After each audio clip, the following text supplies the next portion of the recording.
ಶಿಶುವೊಂದನ್ನು ಪರಿಪಾಲಿಸುವ ಹಾಗೆ ಪುಣ್ಯ ಭೂಮಿಯಾಗಿರುವಂತಹ ಅಯೋಧ್ಯೆಯ ಒಲಿದೆ ನನ್ನನ್ನು ಇದು ತನಕ ನನ್ನ ಮಡಿಲಲ್ಲಿರಿಸಿಕೊಂಡು ಸಾಕಿದ್ದಾಳೆ. ಲಕ್ಷ್ಮಣನ ದೇಹದಲ್ಲಿ ಹರಿಯುತ್ತಿರುವಂತಹ ರಕ್ತದ ಕಣಕಣದಲ್ಲಿಯೂ ಅಯೋಧ್ಯ ಮಾತೆಯ ಋಣ ಎಂದು ಬರೆಯಲ್ಪಟ್ಟಿದೆ. ಹಾಗಾಗಿ ಸಮಸ್ತ ಅಯೋಧ್ಯೆಗೂ ಜನತೆಗೂ ಅಭಿವಾದನವನ್ನು ಸಲ್ಲಿಸುತ್ತಿದ್ದಾರೆ.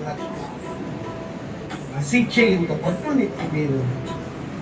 ಆದರೆ ಯಾವುದೋ ಒಂದು ಘನತರವಾದ ಅಪರಾಧವನ್ನು ಮಾಡಿ ಶಿಕ್ಷೆಗೆ ಒಳಗಾದವನಲ್ಲ.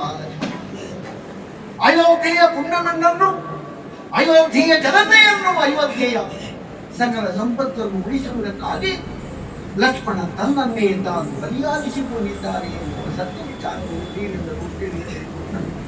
ಯಾವ ಕಾಲಕ್ಕೂ ರಾಮನಿಂದ ಪರಿಚಯಿಸಲ್ಪಟ್ಟಿರುವಂತಹ ಲಕ್ಷ್ಮಣನ ನೆನಪೊಂದನ್ನು ಬರೆದು ಬಿಡಬೇಡಿ. ನಮ್ಮಣ್ಣವೇ ಹೇಳಿದ್ದಾನೆ, ಹೇಳದೆ ಸ್ವರ್ಗಕ್ಕಿಂತ ಸಮವಾದಂತಹ ಸುಖವನ್ನು ಹಾಗೆಯೇ ಜನ್ಮ ಕೊಟ್ಟಿರುವಂತಹ ಭೂಮಿ ದೈವಕ್ಕೆ ಪರಿಶುದ್ಧವಾದವನು. ಆದುದರಿಂದ ನೀರೆಲ್ಲರಿಗೂ ತಲೆಮಾರಿದೆ. ವಿಮಲ ಸಿಂಹಾಸನವನ್ನು ನಡೆದಿದ್ದೆ ಕೂಡಿಯನ್ನು ಚಾಡಿದ್ದೇನೆ. ಸಹಿಸಲಾರದ ದುಃಖವಂತೆ ಲಕ್ಷ್ಮಣನ ಪ್ರಾಣ ಉಳಿಬೇಕು ಅಂತಾದ್ರೆ ರಾಮನ ಪ್ರೀತಿ ಬೇಕು, ರಾಮನ ಅನುಕಂಪ ಬೇಕು, ರಾಮನ ಸಾನ್ನಿಧ್ಯ ಬೇಕು, ರಾಮನ ಸಾನ್ನಿಧ್ಯ ಬೇಕು, ರಾಮನ ನುಡಿವಂತುಗಳು ಬೇಕು, ರಾಮನ ಸಹವಾಸ ಬೇಕು. ಇಲ್ಲದೆ ಇದ್ದರೆ ಲಕ್ಷ್ಮಣ ದೇಹ ಯಾವ ಕಾಲಕ್ಕೂ ಉಳಿಯಬೇಕಾಗುತ್ತೆ.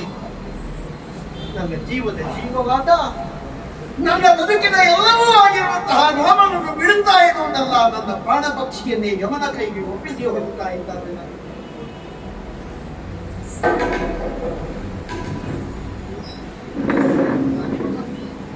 ಕೊಟ್ಟ ಬರೆಯದಾಗಿ ನಿನ್ನ ಪದಗಳಿಗೆ ಅನುಸರಣೆಗಳನ್ನು ಕಲಿಯುತ್ತಾ ಇದ್ದಾನೆ. ನಿನ್ನ ತಮ್ಮ ಲಕ್ಷ್ಮಣ ಹೊರಡ್ತಾ ಇದ್ದಾನೆ.